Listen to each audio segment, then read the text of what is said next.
Salut, moi c'est Audrey, alias la cheftaine. Comme beaucoup, j'ai longtemps cru que ma valeur dépendait des autres. Prisonnière de mes étiquettes, entre doute constant et syndrome de l'imposteur, je me sentais à l'étroit. Un jour, j'ai décidé de m'en libérer. Ce podcast, je l'ai pensé pour celles et ceux qui veulent franchir un cap, retrouver leur élan et renouer avec ce qu'ils sont profondément.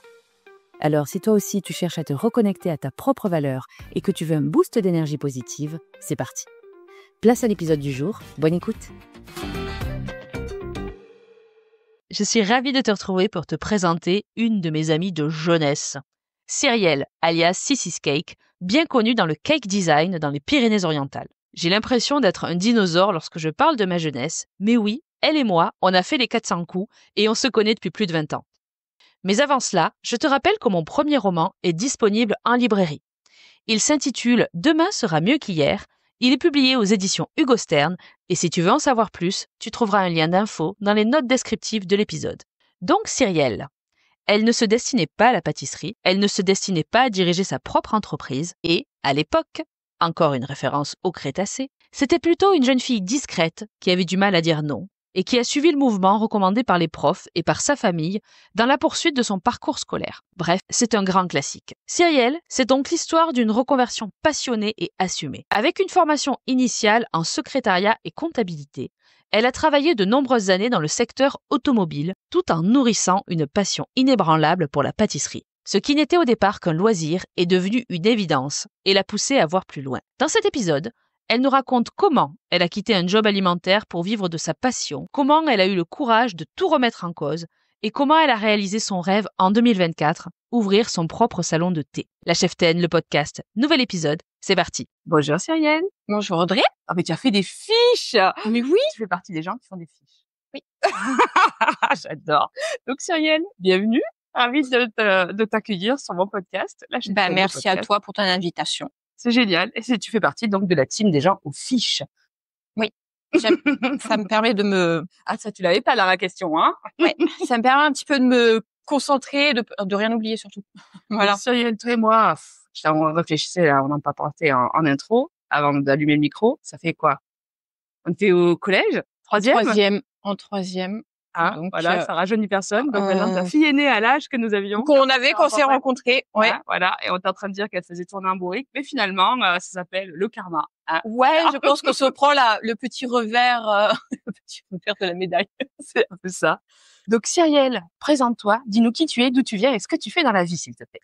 Du coup, moi, c'est Cyrielle et je suis gérante de Sissy's Cake, la pâtisserie, salon de thé. Et je fais tout ce qui est événementiel, mariage, hein, et puis je suis à I-sur-Tête. Très bien.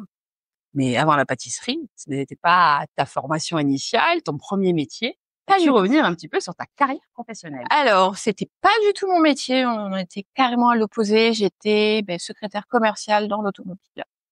J'ai fait un BEP secrétariat, un BEP compta, un bac pro secrétariat.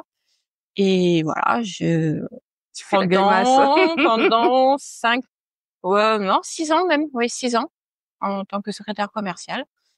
Et ça me plaisait plus du tout. C'était un métier, on va dire, pour payer les factures. Voilà, clairement, c'était... Pas ta passion. Non, pas du tout. Répondre au téléphone, c'était pas ma passion. Pas du tout. Et c'est vrai que je me souviens quand on était gamine, t'as toujours eu ce truc, la cuisine. Je me souviens, j'étais admirative avant d'avoir 16 ans. J'étais chez toi et t'étais en train de préparer des escalopes milanaises alors que moi, je savais à peine cuire de l'eau pour les pâtes, tu vois.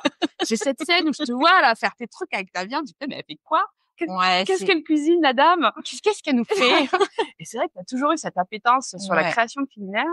Mais en fait, depuis toute petite, en fait, avec mes grands-parents, j'allais en vacances chez mes grands-parents tout l'été.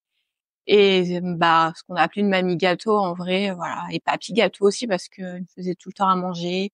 J'ai appris à cuisiner, j'ai appris les bonnes choses avec eux, d'où venaient les fruits, d'où venaient les légumes, et voilà. C'est ce qui m'a permis vraiment d'avoir cette joie de cuisiner, de manger, de ce qu'on avait préparé, en fait. Et voilà, c'est petit à petit, c'est venu.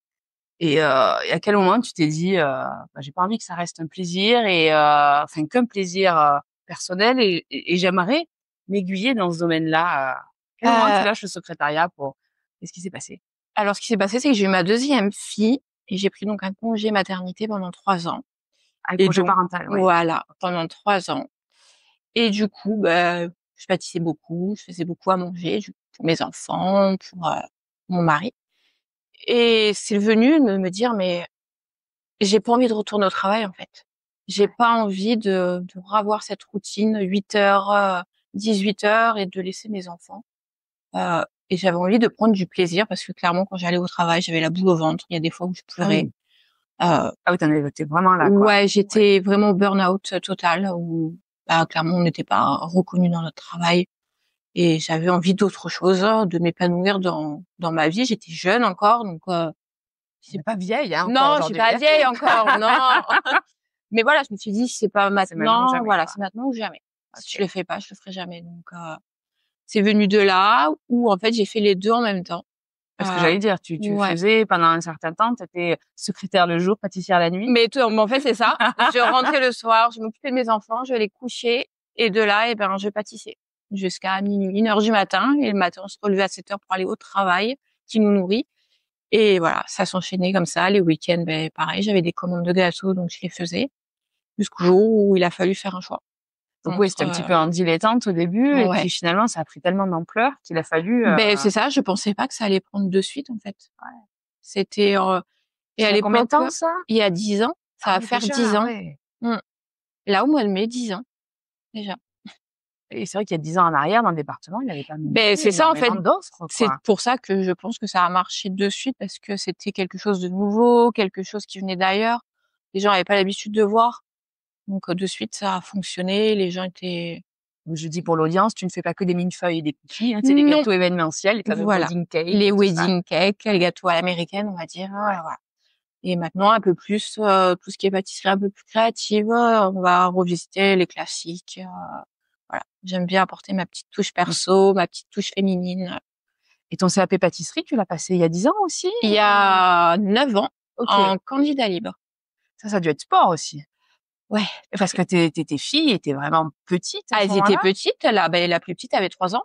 Et la t'étais grande avait encore en 5 ans. activité. Et j'étais encore en activité. Donc, je gérais boulot, les commandes des gâteaux, la vie de famille. Voilà. OK. Et puis, du coup, les révisions, les cours, réapprendre, Et ce toute souhait seule. de passer ton CAP, c'est parce qu'il y avait une obligation légale? Oui. Ou... Obligation, d'accord. oui. Tout ce qui est pâtisserie, on va dire, avec de la crème, des choses comme ça, le CAP pâtisserie est obligatoire. OK. Donc les nanas qui font des pâtisseries dans leur cuisine pour Ce avoir de moi, c'est non, pas bien. C'est pas bien. C'est pas dans quel film, pas bien, voilà. Non, c'est pas bien parce que déjà il faut aussi à l'hygiène, le certificat à l'hygiène parce que sans le CAP on peut pas non plus le passer pour voilà, déjà montrer aux gens que on est professionnel, que s'il arrive quelque chose, déjà on est assuré parce qu'il faut une assurance aussi. Bien sûr. Voilà, en cas de problème, même ne serait-ce que une annulation de gâteau. Si on n'est pas déclaré, Oui, et puis c'est de l'alimentaire. Hein. C'est de l'alimentaire, ça reste dangereux. Voilà, ouais. ça reste dangereux. Donc il y a quand même des protocoles à respecter. On peut pas faire ça n'importe comment parce qu'on a envie. Oui, après je peux comprendre que on a envie de se faire 50 € un week-end, mais bon à côté de ça, il y a des risques aussi pour les gens. Courir à la population. Et qu'est-ce qui a été le plus difficile quand tu repenses à ton année où justement t'as passé le CAP, t'avais ta boîte qui était en lancement, t'avais ton job salarié, et puis ta vie de famille. Le temps. Ouais. Les journées étaient passées longues. 24 heures, il m'aurait fallu peut-être 72 heures dans une journée. Ah oui, ça aurait été pas mal, oui. Les entraînements, réviser les fiches techniques. Après, j'ai eu la chance que je n'avais pas à repasser les matières principales. Parce que là, ça aurait été une catastrophe. Oui, t'étais un super général déjà. Ouais. Donc, ouais. Heureusement que, voilà, j'avais juste la pratique à faire. Mais j'ai appris tout toute seule. Et à l'époque, les stages n'étaient pas obligatoires. Donc, je n'avais fait aucun stage dans juste une pâtisserie. J'ai tout appris toute seule avec des tutos, des bouquins. Je suis en train de réfléchir. Du coup, ta famille a mangé des gâteaux tous les jours. Beaucoup. Ils en ont mangé beaucoup. Ça a été un petit peu mes cobayes. Ça va, ils sont tous vivants et bien Ils sont portants tous vivants. Tout va bien. Mais du coup, ils étaient contents de me voir arriver à chaque fois avec des boîtes. Oui, il faut essayer des trucs. Il y a beaucoup de gens qui rêvent de changer de vie, qui n'osent pas. Et toi, tu l'as fait finalement. Quels ont été les plus gros freins? Quels ont été tes plus gros freins? Parce que chacun a un Alors, curseur qui est le différent. plus gros frein déjà, c'était de se dire financièrement, est-ce que ça va marcher?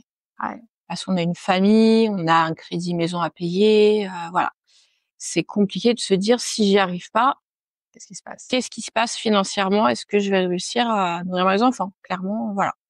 Après, la seconde peur, ça a été est-ce que je vais réussir, moi personnellement, à faire ce CAP? Parce que ça faisait plus de 10 ans que j'avais pas été à l'école, voilà. Je suis repartie, j'ai passé mon CAP avec des gamines qui avaient 16 ans. Donc voilà, c'était 2 salles, 2 ambiances. voilà, c'était un peu sport. Mais après voilà, c'était vraiment les deux seules peurs, voilà. Et comment t'as réussi à les lever, ces peurs-là, justement? En me poussant, vraiment en me mettant un peu des coups de pied au cul et puis en me disant écoute, si on n'y arrive pas, c'est pas grave, on repartira dans le secrétariat. Et après, j'ai eu beaucoup de soutien de ma famille aussi. Mon mari qui m'a beaucoup soutenue, qui y croyait. Ma mère, mes sœurs qui étaient à fond derrière le projet aussi. Donc, vraiment, ça a été le moteur pour me faire avancer. Même mes filles, voilà, leur montrer que on peut y arriver. Ouais. Voilà. T'as pris conscience que t'étais pas toute seule, quoi. Voilà. Montrer à mes enfants que voilà, si tu veux quelque chose, tu peux y arriver finalement si tu t'en donnes les moyens. C'est beau, ça. Ouais. C'est un super exemple qu'elles ont à suivre. J'espère que ouais, je suis un bon exemple quand même. Ah bah oui. Et donc, tu as d'abord exercé en dilettante. Qu'est-ce qui a fait? Donc, tu es passé du mode passion à l'entreprise. C'est vraiment parce que le job te plaisait plus ou les demandes, ce que tu disais, ça a pris vraiment de l'ampleur et là, tu t'es dit, bon, j'ai envie de devenir chef d'entreprise et pas juste arrondir mes fins de mois. C'est ça. En fait, ce que je voulais, c'est ne plus dépendre de quelqu'un. Voilà. Ouais. D'être ma propre patronne, décider de mes horaires, décider quand est-ce que j'avais pas envie de travailler, de choisir aussi mes clients parce que il y a des gens avec qui ça peut ne pas passer forcément, de me dire non, ça j'ai pas envie de le faire. Ce genre de gâteau, non, ça m'intéresse pas de le faire, je le fais pas. Ou au contraire, je vais adorer le faire. Donc voilà, je choisissais vraiment ce que j'avais envie de faire et pas je recevais d'ordre de personne finalement. C'est fort. Parce que moi, Ouais. je te connais de gamine et je vois le chemin parcouru depuis. C'était pas évident, hein. Non, c'est Hein? ouais, Voilà. on vient de loin. On On vient vient de oui. loin. Oui. Cyrielle, Mais elle disait jamais non à qui que ce soit. c'est ça. Ah, ça veut pas dire J'ai non. encore un petit peu de mal encore, hein. Ça me suivra toujours, je pense. Mais j'ai appris quand même, voilà, à dire non et puis à faire les choses qui me plaisent. Si j'ai pas envie de faire quelque chose qui me plaît pas, maintenant je le fais pas. Voilà. Ça a du bon de vieillir, finalement. Ouais, je pense qu'en vieillissant, on prend un petit peu plus de courage et de dire, non, ça me convient pas, donc je le fais pas. Voilà. Donc 2024, tu as ouvert le commerce dans lequel on se trouve, donc les gens ne le voient pas. Et je vous invite à venir à Ille-sur-Tête, c'est magnifique. Les gâteaux ont l'air très très beaux. D'accord. Pourquoi ce nouveau challenge? Parce que jusqu'à présent, du coup, t'avais ton labo chez J'avais toi. mon labo privé. Ouais, d'accord. Et donc du coup, tu livrais les événements. Et Voilà, là, tu tout t'es ça. dit, tiens, et si j'ouvrais pignon sur rue, Ouais. c'est parti. Alors en fait, dès le départ, ça a toujours été mon objectif, c'est d'ouvrir un petit salon de thé. De base, c'était juste un salon de thé que je voulais faire. Voilà. D'accord. Pas une pâtisserie. Je voulais un petit salon de thé où les gens viennent déguster un petit cookie, un petit donut, voilà. Jouer la marchande. C'est voilà. Tout à fait, voilà. J'avais envie de voir du monde aussi parce que clairement, je suis toute seule, j'ai pas de collègues, donc en fait, je suis toute la journée toute seule entre quatre murs. C'est un peu lourd aussi des fois parce qu'on n'a pas trop d'interaction avec les gens. Bien sûr. Mais à part quand on part livrer sur des mariages, des choses comme ça, mais bon, c'est pas tous les jours. Donc, Oui, et puis j'imagine que quand tu livres au jour du mariage, les mariés sont pas là, hein. Donc, non, voilà, on voit les prestataires, mais les prestataires sont en train de travailler, donc on discute pas pendant 4 heures. c'est ça.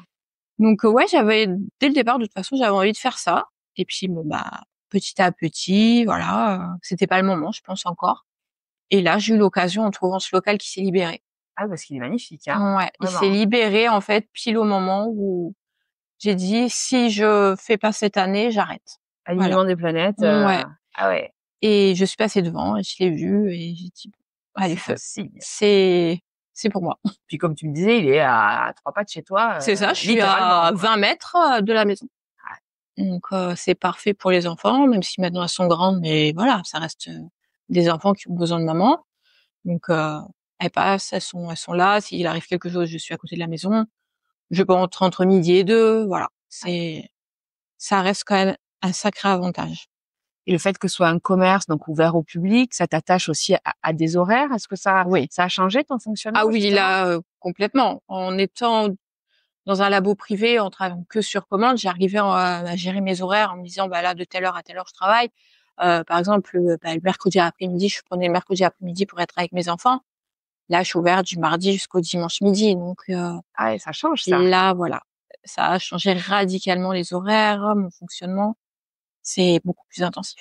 Et justement, comment t'as réussi à... Parce que ça fait quasiment 1 an maintenant que c'est Non, 7 mois. 7 mois. Ouais, 7 mois. Donc, avec 7 mois de recul, comment tu te sens?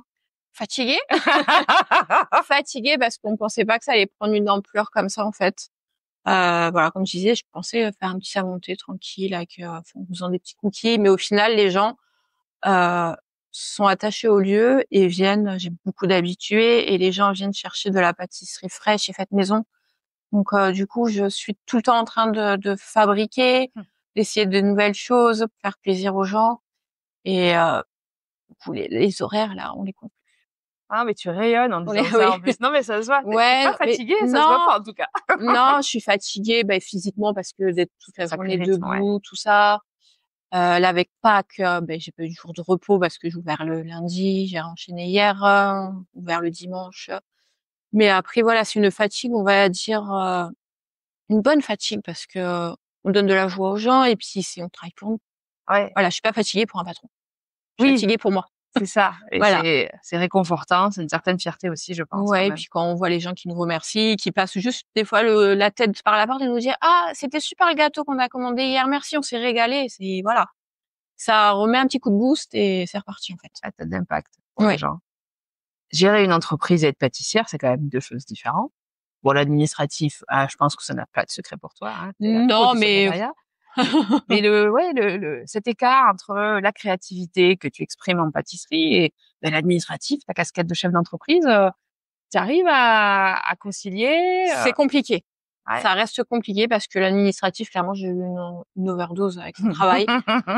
Donc moi, je peux en faire mieux, je me porte, mais bon, il faut, hein, c'est voilà, on n'a pas le choix de le faire, mais je m'octroie quelques heures par semaine vraiment là-dessus. C'est toi qui le fais, tu l'as pas délégué non plus. Non, non, Ah c'est ouais. moi qui le fais, mais je pense le déléguer dans peu de temps parce que là, Genre, s'il y a quelqu'un qui passe dans la rue, voilà, s'il y a quelqu'un qui a envie de faire mes papiers, de tout placer, il y a pas de problème.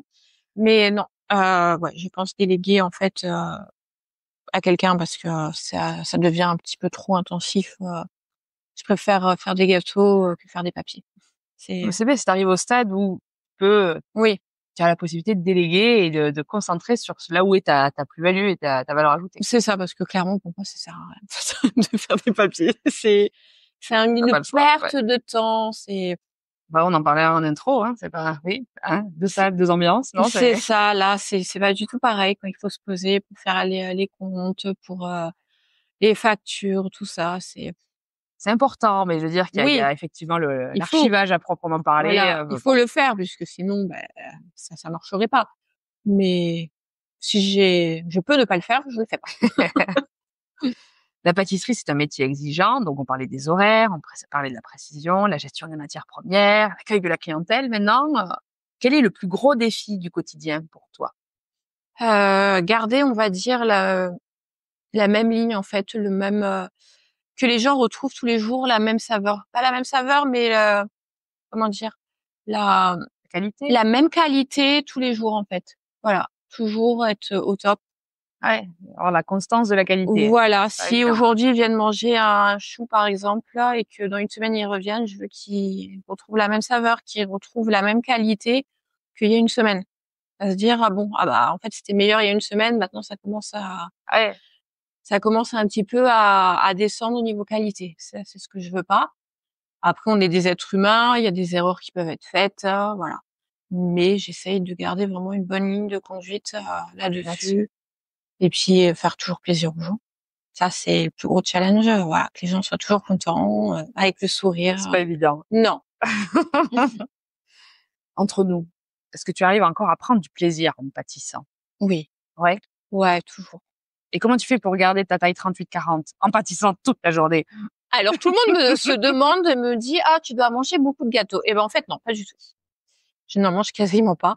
vrai? Oui, overdose aussi. En fait, je goûte les prépas, tout ça, mais après, quand il me reste quelques invendus, On les ramène à la maison, mais je mange quasiment pas. C'est vrai. Ouais. Bah, bravo. Oui. Heureusement, parce que sinon, je pense que je ferais pas cette taille-là. Mais non, c'est à force d'être dedans, même, ne C'est serait-ce ce que que les disait odeurs. cuisinier aussi, mais j'ai du mal à le croire parce que j'ai aucune volonté. Et mais pour tout, hein, c'est pas que pour la pâtisserie, d'une manière générale, voilà, hein, voilà, que ce soit le sport, la régularité, tout ça, c'est compliqué. Donc je pense que non, moi je ferais pas du Non. profil de carottes. Non. Pour ça, Ouais, je mais pâtisse pas, c'est le plus. Mais après aussi, j'élimine, hein, parce que j'en fais des pâtes toute la journée, entre, le salon qui reçoit les clients, plus le labo, courir à droite, à gauche, j'en fais beaucoup de pas. Donc je pense que voilà, ça compte comme du sport un peu. Et t'envisages pas de prendre quelqu'un en boutique avec toi ou un apprenti, une apprentie Alors ça sera, je pense, on va y réfléchir pour d'ici l'année prochaine, je pense.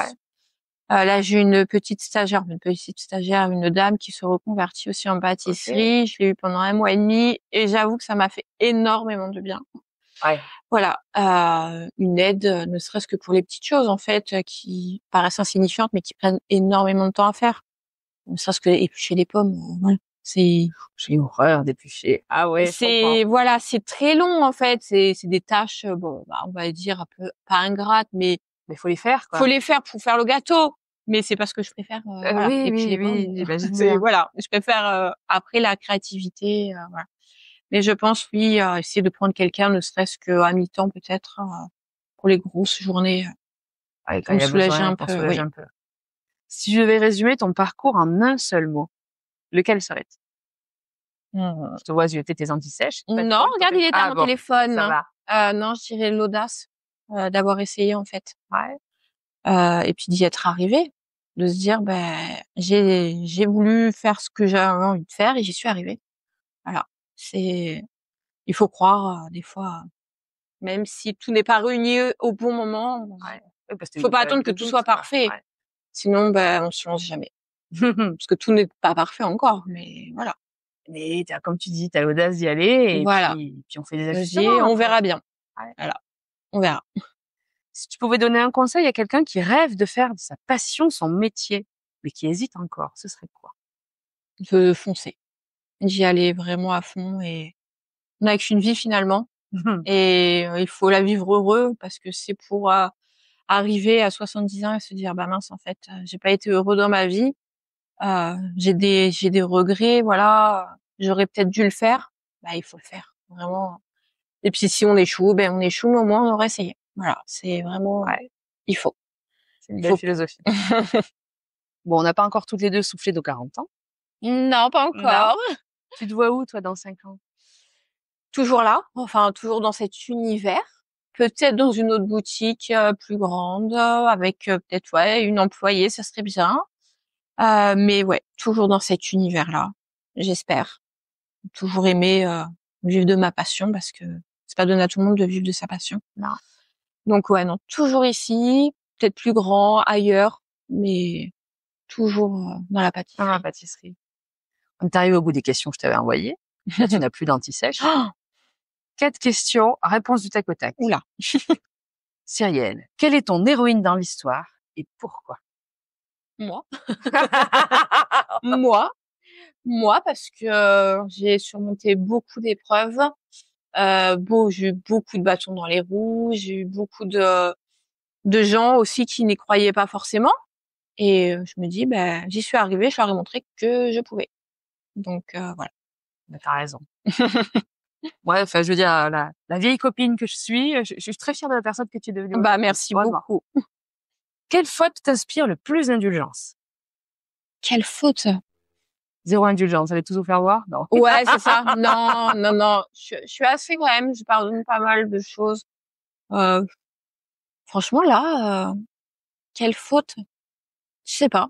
C'est compliqué parce Ou à que je suis assez, contrario, la faute que justement tu ne pardonnerais pas. heu, le mensonge. Ouais, le mensonge.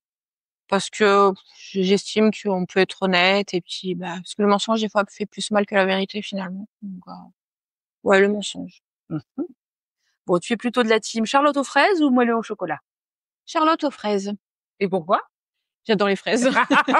Tout simplement. Et quelle est la chanson qui te motive quand ce n'est pas la grande forme? Oula, alors arrêtez des chansons. Ah, mais tu vas la chanter. Non, on va éviter. Il fait beau encore là. Quelle est la chanson qui me motive le plus? Ou une que tu écoutes en ce moment, à la limite. Je peux regarder le titre? Vas-y. Allez. Regarde dans ta playlist, là. Ben ça va être celle de Beyoncé, Energy. C'est pas mal. Ouais. C'est cool. Ça donne un peu de boost le matin quand on commence tôt. Ça va. Tu m'as pas cité Shakira, Whenever. Ah, voilà. Bon, elle est vieille celle-là. Oui, un peu comme nous. Ah, voilà. On y dansait dessus, hein. Ouais. On ferait pas le même déhanché. Ou alors on va perdre une hanche sur le passage. Ou alors demain j'aurais du mal à marcher. Merci Cyrielle. Mais de rien, merci à toi. Belle journée. Merci toi aussi.